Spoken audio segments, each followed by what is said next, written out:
pemerintah Indonesia ini menghukum orang yang hoak, orang yang mengumpat-ngumpat, orang yang membuat gaduh, orang yang membuat menyebarkan kebencian. Ini sama halnya pemerintah kita juga diakui atau tidak diakui, itu bagian daripada kebijakan melaksanakan sistem keutamaan dan kebenaran yang diajarkan oleh para nabi, yang dimasukkan dalam sebuah sistem undang-undang. Dan ini adalah ajaran Nabi Muhammad SAW. Nah, jadi kalau sudah mengaku umat Islam harus mengawal kebenaran, mengawal keutamaan yang dilakukan oleh siapapun. Persoalan ketauhidannya berbeda, kita tidak boleh ikut. Bahkan kalau bisa kita mempengaruhi ketauhidan kita. Kalau nggak bisa ya sudah.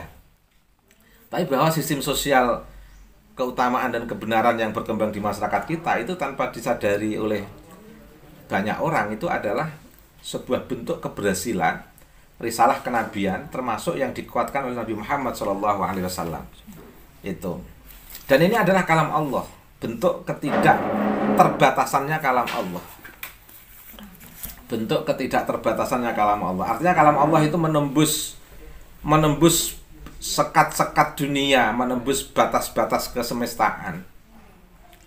Jadi kalam Allah itu tidak hanya milik kelompok orang tertentu yang memakai simbol-simbol Islam saja, tapi kalam Allah ini juga untuk mereka yang tidak memakai simbol-simbol Islam juga punya hak.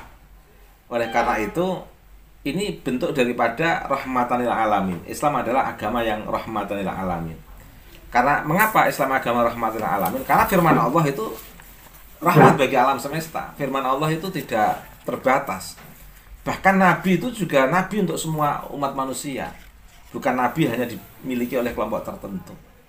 Mungkin bagi kelompok lain tidak mengikuti ketauhidan Nabi, tapi memungkinkan juga kelompok lain itu mengikuti sistem keutamaan dan kebenaran, sistem interaksi sosial, kearifan-kearifan yang diajarkan di tengah masyarakat itu.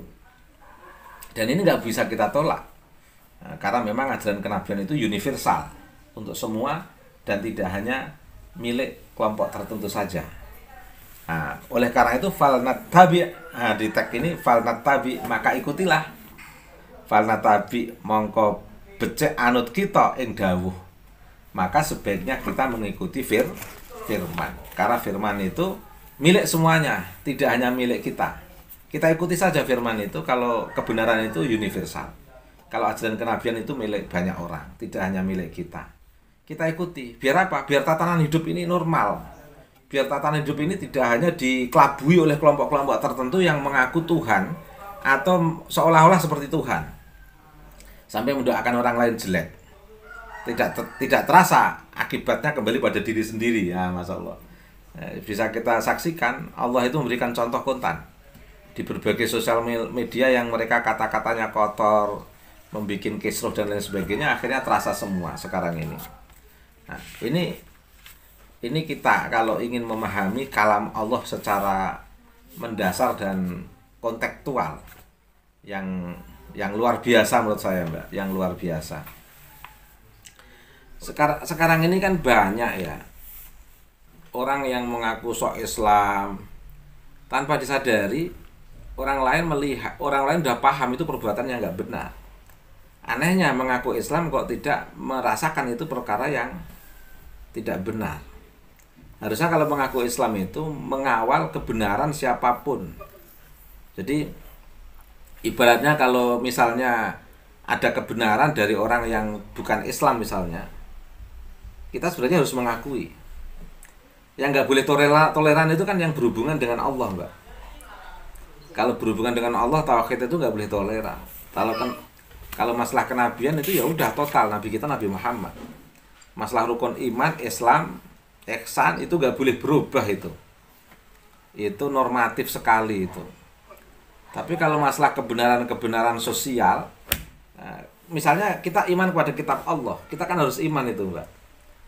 Artinya apa? Kebenaran apapun yang bersumber dari kitab Allah, yang dibawa oleh kelompok manapun, itu kan harus kita terima, Mbak. Cuman dalam konteks syahadah yang kita tidak boleh diganti. Mau tidak mau asyhadu alla ilaha illallah wa asyhadu anna muhammadar rasulullah. Termasuk dalam konteks azan juga gak boleh diganti. Jadi jangan sampai hayya ala sholah diganti hayya ala jihad, nggak boleh. Ini normatif ini. Malah justru kalau ada orang Islam mengganti yang normatif, kita jadi balik bertanya, yang normatif aja berani ngerubah, apalagi yang tidak normatif itu kan. Yang jelas-jelas tidak boleh dirubah aja dirubah, apalagi yang dalam suasana yang historis, suasana yang kontekstual, suasana yang mengikuti perkembangan sosial, malah bisa mempolitisir semua mereka. Jadi kita harus memahami betul bahwa nggak boleh melakukan ujaran kebencian itu adalah ajaran Nabi. Sehingga kalau negara sekarang mengadili orang yang membuat ujaran kebencian, bahkan menghukumannya 6 tahun, itu sebenarnya melaksanakan, mengaktualisasikan dari prinsip ajaran Nabi. Jadi kalau ada orang bikin gaduh di tengah masyarakat sosial, bikin konflik, bahwa ini adalah perbuatan jelek, maka harus diadili. Jadi kesimpulan ini adalah perbuatan jelek itu kan sebenarnya ajaran Nabi itu, Pak. Tanpa disadari negara melaksanakan ajaran kenabian ini, Pak. Terus juga misalnya mengungkapkan kata-kata kasar kepada pemimpin, itu nggak boleh di dalam Al-Quran. Nabi Musa disuruh mengingatkan Fir'aun dengan qaulan layyina, dengan ucapan yang lembut. Masa kita umatnya Nabi Muhammad mengingatkan presiden kita dengan ucapan yang kasar? Ini kan bukan ajaran Nabi. Sehingga kalau orang mengungkapkan ujaran-ujaran kasar kepada presiden ditindak, nah ini sebenarnya kan menindak ajaran Nabi ini. Menindaklanjuti ajaran Nabi sebenarnya. Terus misalnya lagi mendoakan orang jelek, ini kan bukan ajaran Nabi, Pak. Ajaran Nabi itu mau tidak mau harus mendoakan orang baik.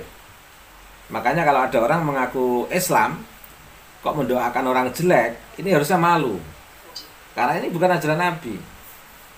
Nah, kalau ada orang lain meskipun beda agama, mau membantu kita, menolong kita, itu harus kita apresiasi.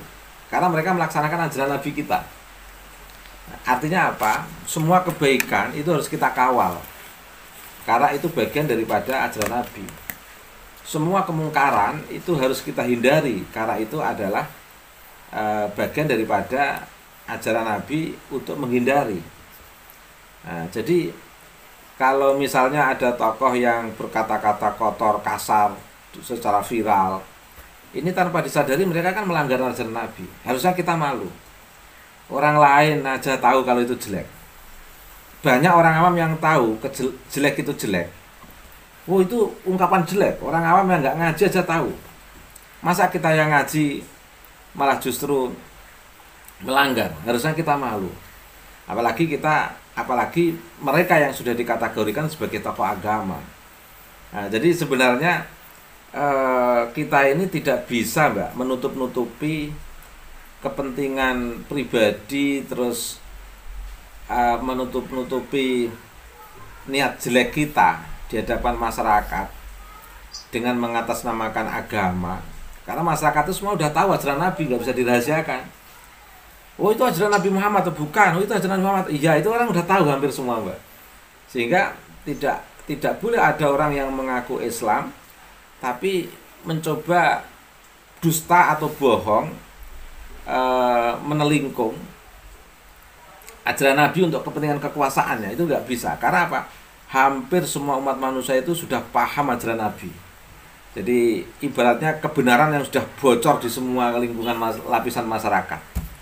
Jadi semua masyarakat itu sudah tahu kalau Nabi kita itu hebat, Nabi kita itu keren, Nabi kita itu punya ajaran yang utama.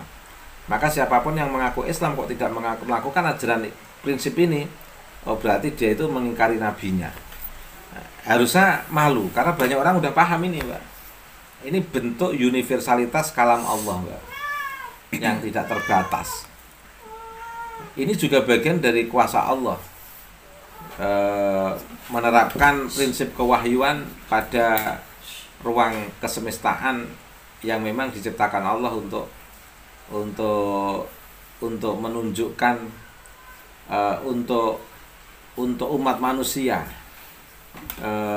sebagai instrumen proses dialogis manusia kepada Allah melalui unsur kesemestaan yang diciptakan oleh Allah.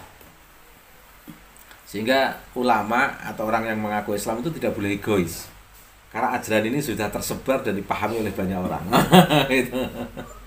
Jadi ajaran Nabi ini itu sudah menembus batas kesemestaan, Mas. Hampir semua negara sekarang ini tuh pengen menegakkan keadilan, persamaan, kemanusiaan. Sampai niat jahat pun pakai ajaran Nabi. Untuk berkedok dengan ajaran Nabi biar tidak dikatakan jahat. Ini artinya kan ajaran Nabi itu keren, Pak. Artinya betul-betul menjadi common sense, menjadi pandangan umum ajaran Nabi itu. Betul-betul universal. Betul-betul diakui oleh seluruh alam semesta. Makanya kalau ingin mengaku Islam harusnya mengawal semuanya itu. Bukan malah justru mengaku Islam melakukan sikap-sikap yang kontraproduktif, berlawanan dengan prinsip-prinsip keutamaan dan kebenaran yang sudah tersebar luas di kalangan masyarakat, yang itu pewartanya adalah para nabi dan dikuatkan oleh Nabi Muhammad SAW. Nah, pandangan seperti ini kan sebenarnya penting biar orang itu tidak eksklusif di dalam agama atau bahkan memakai kedok agama. Karena sekarang ini kita memakai kedok agama untuk kejahatan itu sudah ketahuan, Mbak. Mengapa ketahuan? Karena banyak orang udah tahu kebenaran itu seperti apa, keutamaan itu seperti apa. Ini salah satu bentuk yang menurut saya kesuksesan dan keberhasilan Nabi Mustafa Muhammad SAW. Yang paling nggak enak itu orang yang tidak hanya mengaku umat Islam, tapi mengaku dalam tanda kutip lebih layak menduduki posisi surga, tetapi justru perbuatannya negatif. Wah, itu malah lebih ironis lagi, itu lebih memalukan lagi malah.